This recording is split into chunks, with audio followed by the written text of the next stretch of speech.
hindi nag-morbation. Pagkain na nanay na kasi sa nasa hospital. Pagkain wala pang ulilan, tapos ino-open. Pero nabuhay na.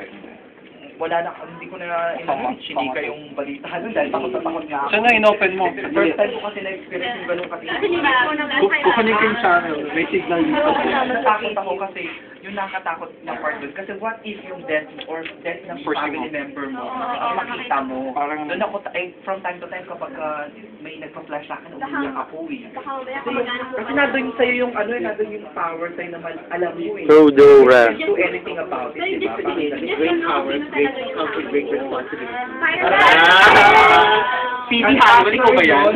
After nung gano'n na nangyayari, sabi ko, I told myself na tapos na ayoko na muna. Kasi madalas ginagawa ng mga classmates ko nga nun, pag kasi nilalapitan nila ako. Tapos ano nila sa akin, uy, ganito, ganito, tatanong nila ako. Pati pagka tinitang ko sila, tapos magsusulat sila, inaanak sinasay ko. Wala naman akong, parang yung formal study na wala. Tapos all of a sudden, pagka ayun, ganun nga ako, ganito. Nagugulan na siya.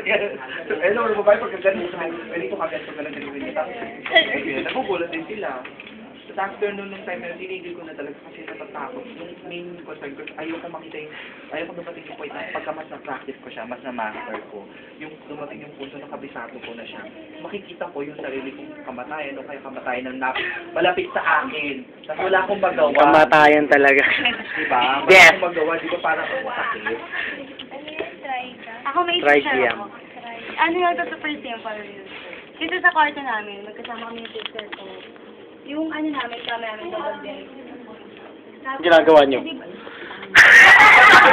double deck. So, syempre, kasi dati kasi ako nag-occupy nun sa taas. Pero since nung nagsabaw na ako sa baba, para mas madali yun gumalaw. Brother mo kasama mo? Sister.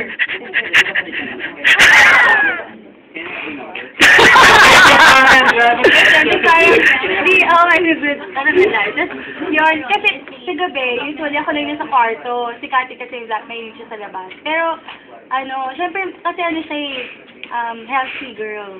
So, syempre, pag nasa taas siya, mararamdaman mo may tao, di ba? Tapos, nung one time, nanonood ako ng TV. Tapos, nanonood ako.